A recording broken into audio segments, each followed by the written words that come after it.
بسم اللہ الرحمن الرحیم۔ السلام علیکم ناظرین و سامعین، پروگرام رحمت رمضان کے ساتھ میں ہوں محمد بلال طاہر۔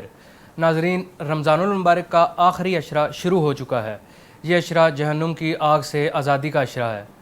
اس عشرے میں ہمیں کیا کرنا چاہیے، پوچھتے ہیں چیئرمین پاکستان علماء کونسل حافظ طاہر محمود اشرفی صاحب کے ساتھ۔ السلام علیکم حافظ صاحب، یہ بتائیں اس عشرے میں ہمیں کس طرح سے عبادت کرنی چاہیے اور کس طرح سے گزارنا چاہیے؟ بسم اللہ الرحمن الرحیم، نحمدہ ونصلی ونسلم علی رسولہ الکریم، اما بعد۔ گزارش یہ ہے کہ یہ آخری عشرہ جو ہے یہ بڑا مبارک پاکیزہ رمضان کا دراصل اختتام ہے، اور جو اختتام ہوتا ہے نا وہ بڑا اعلیٰ ہوتا ہے، چونکہ اس میں سارا کے سارا جو عمل ہوتا ہے اس کا اختتام، تو اس میں ساری چیزیں موجود ہوتی ہیں۔ تو پہلا عشرہ رحمت کا عشرہ تھا، دوسرا عشرہ مغفرت کا تھا، اب یہ جہنم کی آگ سے آزادی کا، اور اس کی آخری جس دن چاند نظر آ جائے گا وہ آخری دن لیلۃ الجائزہ اللہ تعالیٰ کی طرف سے انعامات کی تقسیم کا ہے۔ اب اس میں کیا کرنا چاہیے، تو ہم دیکھتے ہیں کہ رسول اللہ صلی اللہ علیہ وسلم کے معمولات بھی آخری عشرے میں زیادہ ہو جاتے تھے دوسرے عشروں کی نسبت، اور جتنے بھی اولیاء اللہ یا صاحب علم یا متقی پرہیزگار لوگ ہیں، صحابہ کرام، اہل بیت، علماء، ان کا بھی معمول اس عشرے میں یہ تھا کہ وہ باقی تمام اعمال چھوڑ کے قرآن کی طرف اور قیام اللیل کی طرف اور روزے کے جو اعمال ہیں ان کی طرف اب ان کی رغبت ہو جاتی تھی، کیونکہ اگر اس کو بھی ہم نے ضائع کر دیا، دیکھیں نا، پہلا عشرہ ملا، آپ نے کچھ نہیں کیا، کوئی تبدیلی نہ آئی، نہ جھوٹ چھوڑا، نہ غیبت چھوڑی، نہ بغض چھوڑا، نہ حسد چھوڑا، نہ بخل چھوڑا، دوسرا مغفرت کا تھا، اس میں بھی کچھ، تو اب تو کم از کم جو ہے آخری جاتے جاتے جو ہے اپنے اللہ کو راضی کر لیں اور اللہ کو منا لیں۔ یہ دیکھیں، میں عرض کروں، اس وقت انسانیت جس مرحلے پر ہے، جس جگہ کھڑی ہے، اور ہم جن مشاکل میں ہیں، دنیا نے یہ بات تو دیکھ لی نا کہ پوری دنیا کی قوتیں جو ہیں، ایک وائرس آیا، یہ کرونا جو ہے، اس کا علاج نہیں ڈھونڈ سکی۔ آخر کوئی تو خالق و مالک ہے جس نے اسے بنایا، جس نے انسانوں کو بنایا، جو انسانوں کو علم دیتا ہے۔ اللہ نے جب روک لیا تو اب کوئی بھی اس کی ویکسین ہی تیار نہیں کر پا رہا۔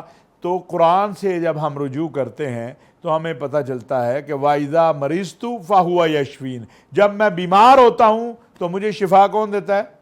اللہ۔ تو اس اللہ کی طرف رجوع کرنے کا وقت ہے، اس کو راضی کرنے کا وقت ہے، اس سے اپنے گناہوں پہ استغفار کرنے کا وقت ہے۔ تو اس کے لیے ضروری ہے کہ آپ اپنے اعمال جو ہیں ان میں اضافہ کریں، زیادہ کریں اپنے اعمال کو، اور اپنے اعمال جو ہیں ان میں قرآن کریم جو ہے بالخصوص اس کی تلاوت کو زیادہ کریں، درود شریف کی کثرت کریں، اور پھر یہ ہے کہ اس میں آپ کو معلوم ہونا چاہیے کہ اللہ کے نبی صلی اللہ علیہ وسلم نے فرمایا کہ اس عشرے کے اندر لیلۃ القدر بھی ہے۔ تو لیلۃ القدر جو ہے، اور فرمایا گیا کہ طاق راتوں میں لیلۃ القدر کو تلاش کرو۔ طاق راتیں کون سی ہیں؟ 21 ہے، 23 ہے، 25 ہے، 27 ہے، 29، لیکن یہ ضروری نہیں ہے کہ طاق راتوں میں ہی لیلۃ القدر ہو، یہ بھی ممکن ہے دوسری راتوں میں ہو۔ تو اس لیے تمام راتوں میں عبادت کرنی چاہیے، اور یہ تو ایسا وقت ہے جب اللہ کریم جو ہیں وہ آسمان دنیا پر منادی کرا رہے ہیں کہ آ جاؤ، کوئی بندہ ہے مجھ سے مانگنے والا، میں اسے عطا کر دوں، کوئی ہے جس کو رزق چاہیے، کوئی ہے جس کو مغفرت چاہیے۔ تو ہمیں اللہ کی طرف رجوع کرنا چاہیے، اور اللہ سے مغفرت اور اللہ سے جو ہے وہ معافی مانگنی چاہیے، اللہ کو راضی کرنے کی کوشش کرنی چاہیے۔ جس کے پاس جتنی استطاعت ہے اتنی استطاعت کے مطابق اس کو چاہیے کہ وہ سخاوت کرے، اللہ کے راستے میں دے، اپنے عزیز و اقارب پہ خرچ کرے، اپنے پڑوسیوں پہ، رشتہ داروں پہ۔ تو یہ سارے وہ اعمال ہیں کہ جو اس عشرے میں کرنے کے ہیں، یہ تو ویسے ساری زندگی کرنے کے ہیں۔ خوش اخلاقی سے پیش آئے، حسد سے بچے، بغض سے بچے، کینے سے بچے، لیکن یہ عشرہ جو ہے اس کا ایک ایک منٹ قیمتی سمجھنا چاہیے اور اس میں ضائع نہیں کرنا چاہیے۔ جاوید صاحب، یہ بتائیں، شب بارات یہ کب ہوتی ہے، اور کیا یہ 27ویں کی رات کو ہی ہوگی یا کسی اور رات بھی ہو سکتی ہے؟ جیسے میں نے آپ کو پہلے بتایا کہ رسول اللہ صلی اللہ علیہ وسلم نے فرمایا کہ شب بارات کو آخری عشرے کی طاق راتوں میں تلاش کریں، طاق راتیں 21 23 25 27 29. لیکن مفسرین محدثین نے یہ بھی بتایا ہے کہ ممکن ہے یہ پورے عشرے میں کوئی رات ہو، ممکن ہے پورے رمضان میں کوئی رات ہو، اور ایک رائے یہ بھی ہے کہ ممکن ہے پورے سال میں کوئی رات ہو. لہٰذا صرف یہ کہہ دینا جس طرح ہمارے ہاں ایک معمول ہے کہ 27ویں شب ہی ہوگی، یہ ضروری نہیں 27ویں شب ہو. یہ جو ہے کوئی بھی رات ہو سکتی ہے. لہٰذا یہ جو جتنے دن باقی ہیں 7-8 دن رہ گئے یا 6-7 دن رہ گئے، ان کے اندر آپ یہ کریں کہ آپ تراویح اگر مسجد میں پڑھ رہے ہیں یا گھر میں پڑھ رہے ہیں وہ پڑھ کے آگے تھوڑا آرام کر لیں، اس کے بعد اٹھ جائیں، تلاوت کریں، نوافل ادا کریں، صلاۃ الحاجہ پڑھیں. اور یہ بڑا مجرب ہے کہ رات کو سحری سے پہلے 2 نفل صلاۃ الحاجہ کے پڑھے جائیں، اس میں اللہ تعالیٰ سے مدد مانگی جائے. جو بھی آپ چاہتے ہیں، یہ بلینک چیک جسے آپ کہتے ہیں نا، وہ ہے اللہ کے ہاں صلاۃ الحاجہ. آپ 2 نفل صلاۃ الحاجہ کے پڑھیں، اور اس کا کوئی خاص طریقہ نہیں ہے. لوگ کہتے ہیں جی خاص کوئی طریقہ ہے. ہاں، جن لوگوں کو سورت مزمل یا مدثر آتی ہے وہ ضرور 2 نفل، پہلا ایک رکوع سورت مزمل کا پہلی رکعت میں، دوسرا رکوع دوسری رکعت میں. لیکن جن کو نہیں بھی آتی وہ کوئی بھی 2 سورتیں پڑھ کے اس میں صلاۃ الحاجہ کی نیت سے اپنی حاجات اللہ کے سامنے رکھیں. یہ تو ویسے ہی بڑی مقدس راتیں ہیں. اللہ کریم ویسے بھی صلاۃ الحاجہ پڑھنے والے کو رد نہیں کرتے. اس کی وہ تو کسی کی دعا کو بھی جو ہے اللہ میاں واپس نہیں کرتے ہیں. جو قبول جو ضروری ہوتی ہے، سمجھتے ہیں اللہ پاک اس کو ابھی دینی ہے، وہ اسی وقت مل جاتا ہے. کچھ اللہ پاک کے خزانے میں جمع ہو جاتی ہے جو مناسب وقت ہوتا ہے، کیونکہ اللہ اپنے بندے کو زیادہ سمجھتا ہے کہ میرا بندہ جو ہے اس کو کس چیز کی کس وقت ضرورت ہے. بندے کو تو معلوم نہیں. اب دعا 3 طرح سے قبول ہوتی ہے. 3 انداز، یعنی دعا آپ نے کی وہ اللہ کے ہاں قبول ہو گئی. ایک وہ ہے جو آپ کو فوری مل جائے گی، ایک وہ ہے جو اللہ تعالیٰ کے خزانے میں جمع ہو گئی، جب اللہ تعالیٰ مناسب سمجھیں گے اس کے بدل آپ کو عطا کر دیں گے، اور ایک وہ ہے جس کا اجر آپ کو قیامت کے دن ملے گا. تو لہٰذا یہ جو راتیں ہیں ان راتوں کو آپ نے ضائع نہیں کرنا ہے. جتنے بھی ہمارے ناظرین، سامعین، سننے والے، دیکھنے والے ہیں، میری ان سے یہ درخواست ہے، ریکویسٹ ہے ہاتھ جوڑ کے کہ خدا را آدھا گھنٹہ سحری سے پہلے اپنے اللہ سے لو لگائیں، خوب اللہ سے مانگیں، اس سے ایسے بات کریں جیسے بات کرنے کا حق ہے، جیسے ایک دوست کے ساتھ بات کی جاتی ہے. ہم دعا بھی اجنبیوں کی طرح مانگتے ہیں. اچھا، وہ بالکل ایسا ہمارا انداز ہوتا ہے کہ جیسے دعا ایسے مانگے کہ وہ آپ کو جانتا ہے اور آپ اسے جانتے ہیں، وہ آپ کو دیکھ رہا ہے، آپ اسے دیکھ رہے ہیں. یہ ہے اصل حقیقت جو ہے عبادت کی. یہ نہیں ہے کہ اچھا جی، اور ہم دیکھتے ہیں جمعہ کی یا نماز میں کہ جو ہی سلام پھیرا امام صاحب نے دعا کے لیے ہاتھ اٹھائے، آدھے لوگ تو ویسے ہی نکل جاتے ہیں، اور جو آدھے بیٹھے ہوتے ہیں وہ بھی کہتے ہیں کب یہ ختم کرے گا. تو یہ نہیں ہے. دعا دل سے مانگنی چاہیے. انت عبد اللہ، اللہ کی عبادت کرو کأنک ترا، ایسے جیسے آپ اللہ کو دیکھ رہے ہیں. عبادت کا اعلیٰ ترین درجہ تو یہ ہے. تو اگر یہ نہیں ہو سکتا تو پھر ایسے کرو کہ جیسے وہ آپ کو دیکھ رہا ہے. تو یہ جو ہے نا، ان راتوں میں جو آپ نے کہا کہ عبادات، یا ان راتوں میں خاص جو عبادت ہے وہ یہی ہے جو میں نے آپ کو عرض کیا. اور ان راتوں کو ضائع نہیں کرنا چاہیے. اور شب برات کوئی رات بھی ہو سکتی ہے، لیکن چونکہ ہمیں کہا گیا کہ تحری تلاش کریں تو ہمیں طاق راتوں میں بالخصوص جو ہے وہ زیادہ کوشش کرنی چاہیے. باقی راتوں میں بھی کرنی چاہیے، لیکن طاق راتوں میں آپ زیادہ کوشش کر لیں. اچھا، مطلب شب بارات کے خاص اعمال کیا ہیں؟ جیسے میں نے ابھی آپ کو پہلے بھی کہا کہ خاص عمل تو کوئی نہیں، لیکن ایک دعا ہے جو سیدہ طیبہ طاہرہ اماں عائشہ صدیقہ رضی اللہ تعالی عنہ نے بتائی ہے. وہ ہے اللہم انک عفو، اے اللہ تو معاف کرنے والا ہے. یہ یاد کر لینی چاہیے، مختصر سی دعا ہے. اللہم انک عفو تحب العفو، معاف کرنے کو پسند کرتا ہے. فاعف عنا، ہم سے بھی معاف کر دے، ہمیں بھی معاف کر دے. اس ایک اور طرح سے بھی یہ دعا ہے، اللہم انک عفو کریم تحب العفو، اے اللہ تو معاف کرنے والا ہے، کرم کرنے والا ہے، معاف کرنے کو پسند کرتا ہے، ہمیں بھی معاف کر دے. اب یہ دیکھیں، یہ خالی دعا نہیں ہے، خالی دعا نہیں ہے، یہ اس میں عمل بھی ہے کہ آپ بھی تو لوگوں کو معاف کریں. آپ اللہ سے کہہ رہے ہیں اللہ تو معاف کرتا ہے، معاف کرنے کو پسند، تو خود بھی تو معاف کرو لوگوں کو. چھوٹی چھوٹی لڑائیاں بھائی کی بھائی سے، بہن کی بھائی سے، چاچے کی، تائے کی، مامے کی، دوست کی دوست سے، پڑوسی سے، یہ ختم کرو. اللہ کے لیے ختم کر کے صلح کرو ایک دوسرے کے ساتھ، اور رحم کرو لوگوں کے اوپر. مالک پر ملازم رحم کرے کہ وہ اس سے تنخواہ لیتا ہے، اس کا کام پورا نہیں کرتا. ملازم کے اوپر مالک رحم کرے کہ وہ اس کی تنخواہ دے، اس کے خیال رکھے، ان کے مصارف کا خیال رکھے، ان کے حق دے.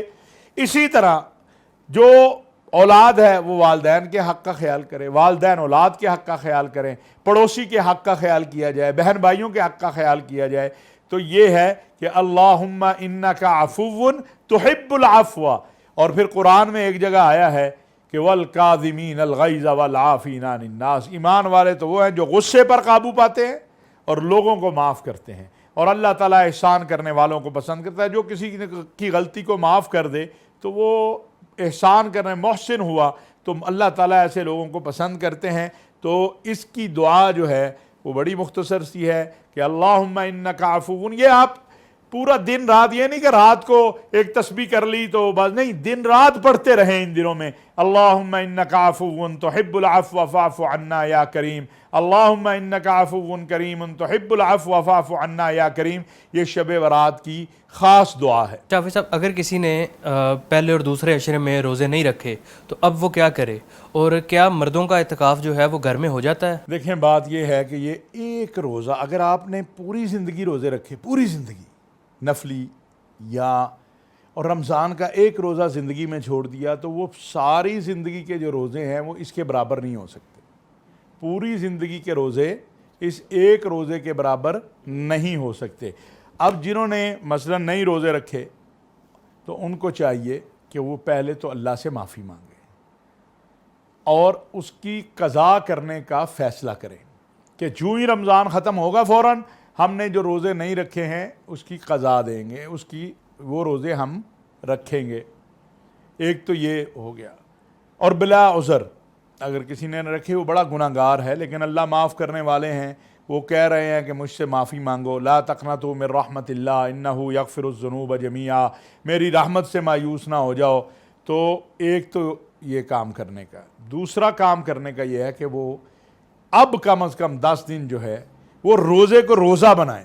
روزے کو روزہ کیسے بنانا ہے؟ جو اللہ کے نبی صلی اللہ علیہ وسلم نے فرمایا کہ روزہ دار نہ جھوٹا ہوتا ہے، نہ بخل کرتا ہے، نہ حسد کرتا ہے، نہ کینہ رکھتا ہے، نہ بغض رکھتا ہے، نہ وہ عداوت رکھتا ہے، نہ فحش گوئی کرتا ہے. آج کل یہ جو آلہ آ گیا ہے، یہ موبائل ہاتھ میں، ایک میسیج آتا ہے، وہ سچ ہے کہ جھوٹ ہے پتہ ہی نہیں ہے، اس کو چلا دیتے ہیں. اب وہ جہاں جہاں پہنچے گا، یہ بات یاد رکھیں کہ ایک میسیج اگر وہ غلط تھا، جھوٹ پہ مبنی تھا، تو اب وہ جہاں جہاں آپ نے آگے کر دیا، اس نے آگے چلتا چلتا وہ آپ جو اس کو پڑھتا جائے گا، جہاں جہاں پہنچتا جائے گا، گناہ میں آپ شریک ہوتے جائیں گے. تو اس سے بچیں. ہمارے کچھ دوست بیٹھ جاتے ہیں ٹی وی دیکھنے کہ جی ڈرامہ دیکھ لیا، کوئی فلمیں لگا لو. بھئی روزہ آپ نے اس لیے رکھا ہے کہ اللہ کو راضی کرنا ہے، اس لیے نہیں رکھا کہ وقت گزارنا ہے. تو اس سے اچھا ہے کہ کہا گیا کہ جس نے روزہ رکھ کے جھوٹ سے باز نہیں آنا، جس نے روزہ رکھ کے غیبت سے باز نہیں آنا، جس نے روزہ رکھ کے بخل کرنا ہے، ذخیرہ اندوزی کرنی ہے.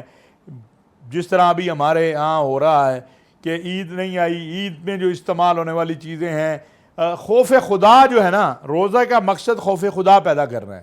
لیکن ہم بڑے عجیب ہیں.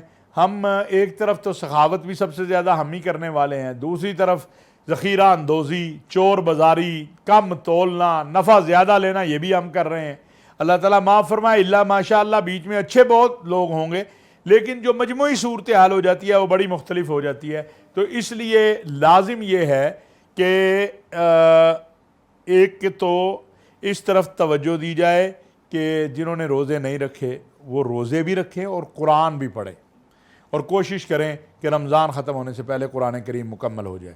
دوسرا جو آپ کا حصہ ہے سوال کا کہ مردوں کا اعتکاف، تو مردوں کا اعتکاف جو ہے وہ تو مسجد میں ہے، لیکن اب چونکہ حکومت کی کچھ پابندیاں بھی ہیں، کچھ اور مسائل بھی ہیں، کرونا کا مرض بھی ہے، تو معتکف وہ ہے جو اپنے آپ کو ایسے ماحول میں رکھے اگر آپ گھر میں اعتکاف کرنا چاہتے ہیں، مردوں کا اعتکاف تو گھر میں نہیں، لیکن اب اگر مجبوری آپ کہیں تو اس کا حل کیا ہے؟ اس کا یہ ہے کہ پھر آپ ایک کمرے میں محدود ہو جائیں، یہ موبائل سے آزادی حاصل کریں، ٹی وی سے آزادی حاصل کریں، اور پھر آپ فقط اللہ اللہ کریں۔ اعتکاف یہ نہیں ہے کہ آپ نے بیٹھے ہیں سارا کاروبار بھی چلانا ہے اور گپے بھی لگانی ہیں، الٹے سیدھے میسج کرنے کرانے بھی ہیں، اور آپ کہیں میں اعتکاف میں ہوں۔ اعتکاف بیسیکلی یہ جو خیمہ لگتا ہے نا مسجد میں اعتکاف والا، اس کا تصور کیا ہے؟ اس کا تصور ہے قبر کا، کہ جس طرح قبر میں انسان اکیلا ہوگا اور اس کے مالک کے درمیان کوئی اب فرد نہیں ہے،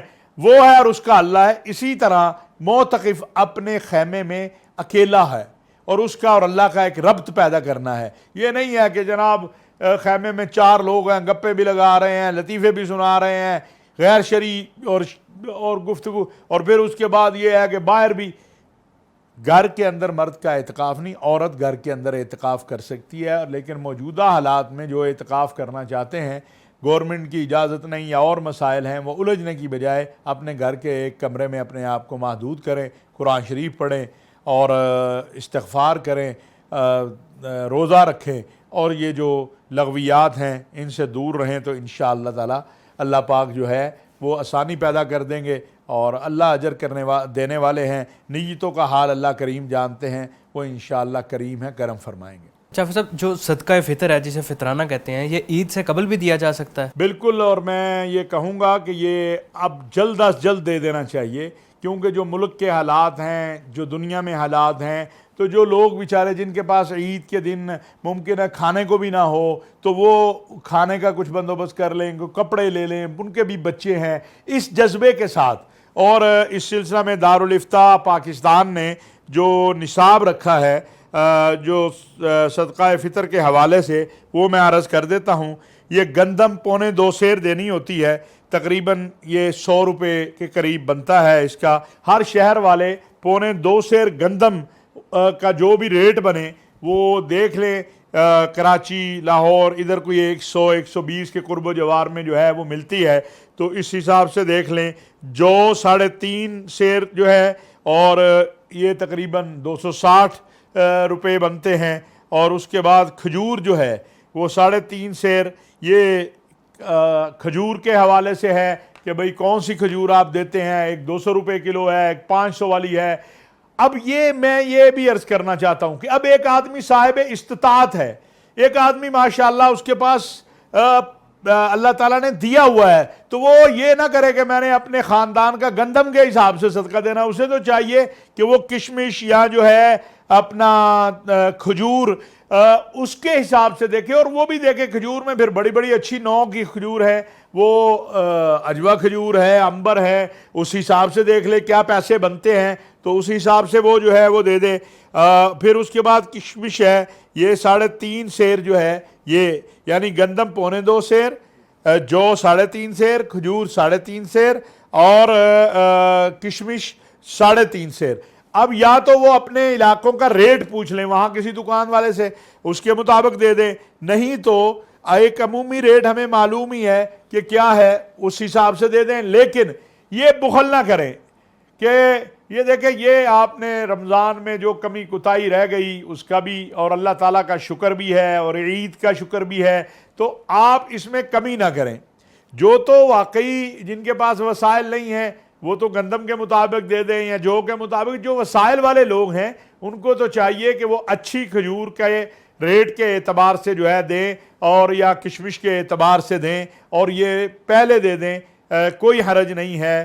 عید الفطر سے پہلے ابھی رمضان میں دے دیں تو ممکن ہے ڈبل اجر ہو جائے، ایک فطرانے کا، ایک رمضان میں جو ہے نفل جو ہے وہ فرض کے برابر ہو جاتا ہے، اور فرض 70 گنا بڑھ جاتا ہے، تو اللہ کریم اجر دینے والے ہیں۔ وہ کتنا اجر دے دیں یہ تو اللہ کو معلوم ہے۔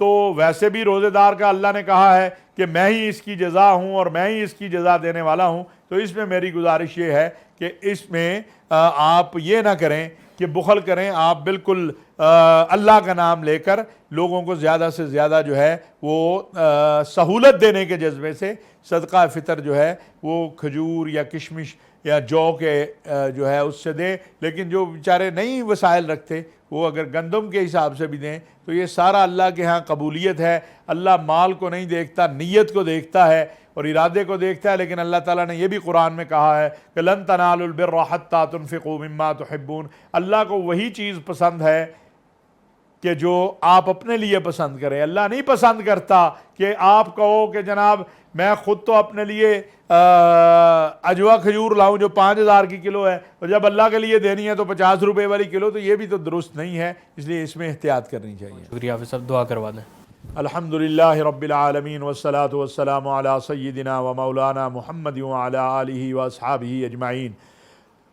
ربنا ظلمنا انفسنا وان لم تغفر لنا وترحمنا لنكونن من الخاسرین۔ اللہم انک عفو کریم تحب العفو فاعف عنا یا کریم۔ یا الہ العالمین یا ارحم الراحمین، ہمارے تمام صغیرہ کبیرہ ظاہری باطنی سری اعلانی، اے اللہ جو جانتے ہیں جو نہیں جانتے، یا اللہ سارے گناہوں کو معاف فرما دے۔ یا اللہ رحم فرما دیجئے، کرم فرما دیجئے، فضل فرما دیجئے۔ یا اللہ ہماری خطاؤں کو معاف فرما دیجئے۔ یا اللہ رمضان المبارک کی رحمتیں، عظمتیں، وسعتیں عطا فرما دیجئے۔ یا اللہ عنایات کے دروازے کھول دے۔ یا رب العالمین پوری انسانیت سے اس وبا کو ٹال دے۔ یا اللہ رزق حلال کے دروازے کھول دے۔ یا اللہ بیماروں کو صحت کاملہ عاجلہ مستمرہ نصیب فرما دے۔ یا اللہ ہمارے عزیز و اقارب مسلمان جو اس دنیا سے رخصت ہوئے، سب کی قبروں کو جنت کا باغ بنا دے۔ یا اللہ ہمیں خاتم المرسلین سید الانبیاء محمد صلی اللہ علیہ وسلم کے ہاتھوں جام کوثر عطا فرما دے۔ یا اللہ ارض حرمین شریفین کی حفاظت فرما۔ یا اللہ فلسطینیوں، کشمیریوں، تمام مظلوم انسانیت پہ رحم فرما۔ یا رب العالمین یا الہ العالمین، حرمین شریفین کے دروازے بند ہیں مسلمانوں کے لیے، یا اللہ غیب سے مدد فرما۔ یا اللہ غیب سے مدد فرما۔ یا اللہ جو مانگ سکے وہ بھی عطا فرما، جو نہیں مانگ سکے وہ بھی عطا فرما۔ یا رب العالمین اس پروگرام کو پہنچانے میں، اس خیر کی بات کو جو بھی جہاں جہاں پر شریک ہے، اس کے مالکان، باقی احباب، یا اللہ سب کے ساتھ خیر کا معاملہ فرما، اور یا اللہ اپنی شان کے مطابق اجر عطا فرما، خطائیں درگزر فرما۔ یا اللہ تو معاف کرنے والا ہے، معاف کر دے۔ یا اللہ شب قدر عطا فرما۔ ربنا آتنا فی الدنیا حسنہ وفی الآخرۃ حسنہ وقنا عذاب النار وقنا عذاب القبر وقنا عذاب الحشر وقنا عذاب المیزان، وصلی اللہ تعالی علیہ